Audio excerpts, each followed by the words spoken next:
this week's open boat. We're still full on fall running it here on the Jersey coast. And I have a very special guest with me, my good friend Shell E Caris, who's been fishing literally since like the 1950s. He's born to fish and he's been fishing for a very long time. So he's gonna share what he has in his plug bag.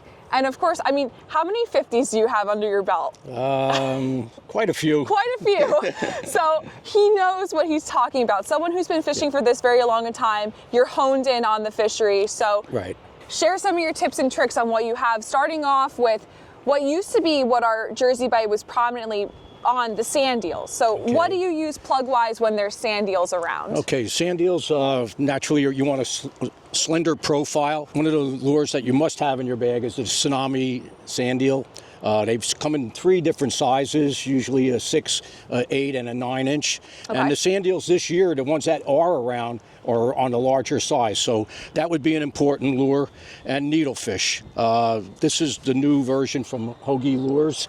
It's a stubby, he calls it. It's 2 ounces. And they cast like a rocket, and they track along the bottom like a sand eel. Nice. So that would be an important lure also. And then metals. Any kind of metals. Small profile, and naturally Ava style jigs. These are a must to have in your bag when the sand eels are around. They're fish catchers. Yeah, and you could save them because the December season is usually when we see our sand eels. So instead of hanging your red and green Ava jigs on your Christmas tree, you should be throwing them out in the surf. You should still be fishing around the holiday season. And then what if we have a peanut bunker around? Peanuts, I'm going to use a smaller size lure generally. Okay. Something like smaller size shads. There's storms, the tsunami versions. These are a must. And if they're a little bit bigger, we're going to the mid-size shads. These are the heavies. Yeah. 6-inch, and 2 weeks ago, I was fortunate enough to win Castaways tournament. There you go. With a 45.5-inch striper on this lure. So the proof is in the pudding right there on the shad. They're a must to have, for sure. And then crankbaits, you know, smaller size crankbaits, SP minnow styles. This is a new tsunami version. Yeah. These are a must also, in all different colors. Yeah. I'm a big fan of white though, generally. I was gonna say, based off of the color spread you have, or the lack of color spread here, you're a white guy. I like white too. It shows up in a water column, yes. Any white. And then if there's bigger bait, the metal lip swimmers are gonna be important. Definitely. In smaller sizes, like we call them the peanut size, and then the larger, for the larger size bunker. Big bunker, metal lip swimmers are a must when they're close enough to cast. These are the spooks. The dock is probably one of the most popular today. Very important lure to have in the, it's got a tantalizing action. It just has that sway in motion, and it kind of makes them mad, and they just come out and attack it. So you're going to want to have them, and they're usually like a 3-ounce version. This is a custom wood style. The other choice would be pencil poppers in all different colors and everything. I generally use white, but this, I figured that's a nice color to show. I like that too. It's very pretty. And this is one from, these are a custom one from Salty Degenerate. Okay. Makes a beautiful plug. Yeah. But that would be, you know, a go-to. And then your traditional poppers. I want that commotion on top. Of course, yeah. And then this season, it's a $100 lure, but they're very, very effective.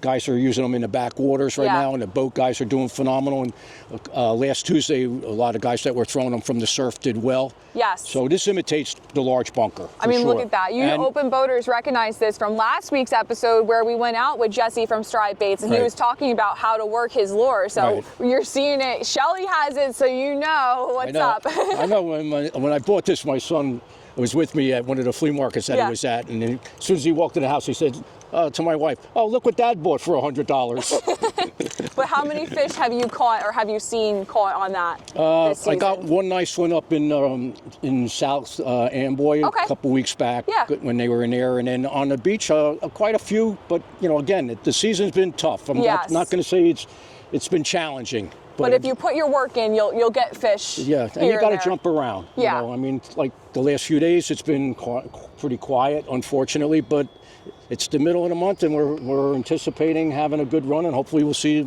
more peanut bunker and adult bunker and have a tremendous fall. Definitely, yeah. Definitely. Hopefully by Thanksgiving time. I know. Because I'm skipping Thanksgiving dinner and I'll be out here. So I know a lot of my friends a few years back, they were late for dinner. Hopefully that happens. Hopefully it does. I remember those Thanksgiving mornings and working at the shop, you say you got to come down here at Thanksgiving because that's when it 100%. happens. So hopefully, you know, fingers crossed that happens. And stay tuned because we have a double feature with Shelly. I got to have you on camera more. So stay tuned for next week's open boat because Shelly's going to be sharing all of his years of experience. He just shared us some tips on what's in his plug bag, but he's going to reference past seasons and how seasons change and how the fishery changes and how surfcasters have to stay positive with how things are changing and just 100%. go out there and fish, you know, go out there and fish. 100%.